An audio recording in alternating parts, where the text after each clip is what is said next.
They say the most dangerous things in the world don't make noise. They don't explode or shout or leave a trail. They sit quietly in the dark and watch. And one of the quietest things ever built wasn't a weapon you could see. It wasn't a drone or a missile or a satellite. It was a piece of code called Pegasus. A tool so powerful it could slip inside a phone without the owner touching anything. No click, no mistake, just a message that never appears, a missed call that leaves no record, a whisper in a system designed to stay silent. For years, Pegasus moved through the world like a ghost. Governments bought it. Intelligence agencies deployed it. Journalists and activists felt the invisible pressure, but couldn't see the source.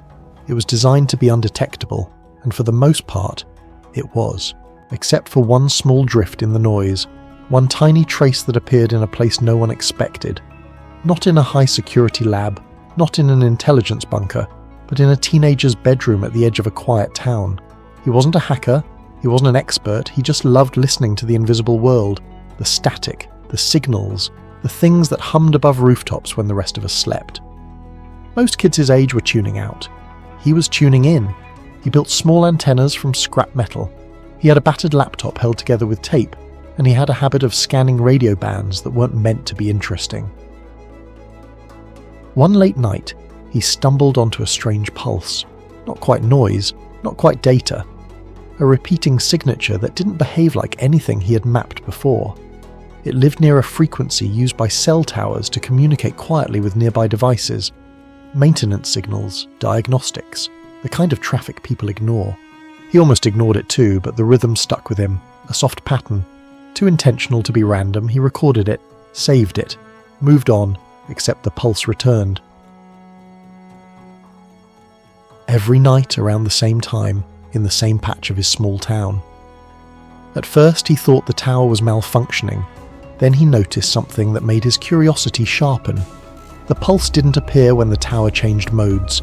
It appeared when a certain phone in the area connected to the network. He didn't know whose phone it was, and he didn't try to find out, he only noticed the timing.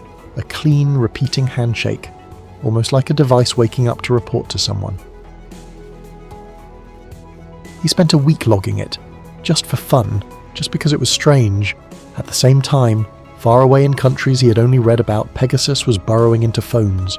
In Mexico, in Hungary, in Saudi Arabia, in India, in Rwanda, in Morocco.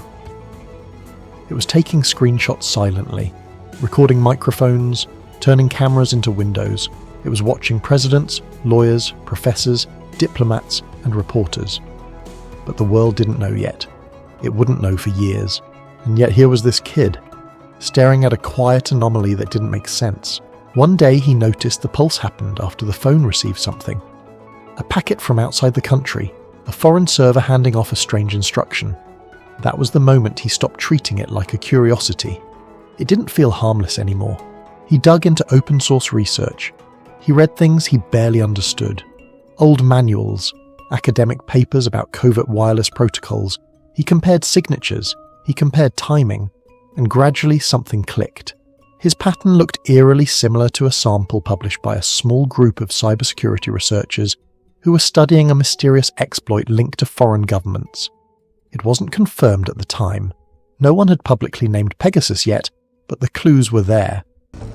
Pegasus was created by an Israeli tech firm, NSO, and first surfaced in news stories in 2016. Then came occasional reports of rights activists and journalists in countries like the United Arab Emirates, Morocco, and Mexico, having their phones infiltrated, suggesting the spyware was growing popular with more and more governments. He wasn't sure. He was 16. Who would believe him? But the feeling in his chest wouldn't leave him alone. The quiet sense that he had overheard something he wasn't meant to hear. He sent an email, a small message to a research institute half a continent away. He attached his logs. He apologized in case it was nothing. For a week, nothing happened. Then he received a reply asking for a call. Not on his phone. On a secure setup he didn't know how to create. They helped him. And then, on a call with 3 researchers he had never met, someone said the words he had been afraid to think. You may have captured part of a command and control check from a zero-click exploit. He didn't know what that meant. So they explained, carefully, gently. A zero-click exploit is an attack where the victim doesn't do anything. No link, no tap, no mistake. The spyware forces its way in on its own. The teen sat there, stunned, realizing he had been listening to something built to be invisible. They told him they were investigating a new kind of surveillance tool suspected to be used by several governments. They didn't name Pegasus, not yet. At the time, the name wasn't fully public. It floated like a rumor, a ghost in cybersecurity circles. He became an unofficial helper, an accidental early witness. His logs supported a larger pattern they were trying to map. They told him he might have captured one of the earliest visible traces of the system's wake, a side-channel signal that shouldn't have been detectable at all, something Pegasus was supposed to hide. The more he learned, the heavier the truth felt. The phone in his town belonged to a local reporter investigating corruption. Her articles had challenged powerful people. She didn't know her phone was compromised. She didn't know she was being watched by forces far beyond the borders of their quiet community. The researchers contacted her carefully, cautiously. They analysed her device, and the result confirmed what he had feared. She was infected by Pegasus, and she had no idea. That discovery didn't break the Pegasus scandal open worldwide, but it became one of dozens of early data points, one more brick in the growing case that something massive and secret was happening. In the months that followed, researchers worked quietly behind the scenes, uncovering more infections, more clusters, more victims. Until finally, in 2021, an international consortium of journalists and investigators published the Pegasus Project. The world saw the scale, the names, the abuse, the president spied on, the activists tracked, the dissidents arrested after their phones were compromised, the frightening power that had lived in silence for years. When the story broke, it shook countries. Parliaments demanded answers. The company behind Pegasus denied wrongdoing. Governments blamed each other, but millions of people saw the truth for the first time. And somewhere in that storm, the teen watched from the sidelines, anonymous, unknown. A quiet footnote in the larger investigation. His name wasn't printed anywhere. His logs weren't shared publicly, but the researchers who worked with him knew what role he played. He was one of the first listeners, someone who heard a ripple in the noise before the world understood what the noise meant. Someone whose curiosity caught the echo of a global scandal long before it had a name. He didn't expose Pegasus alone. No one did. But he helped illuminate the shadows that Pegasus tried to hide behind. After everything settled, he went back to his room, back to his soldering iron, back to the static.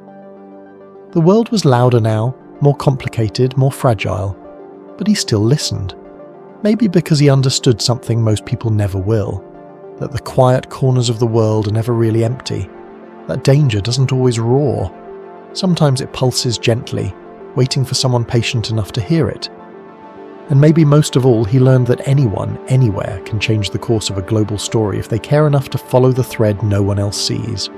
Somewhere out there, another signal is humming, faint, persistent, invisible, and someone will hear it. Someone always does.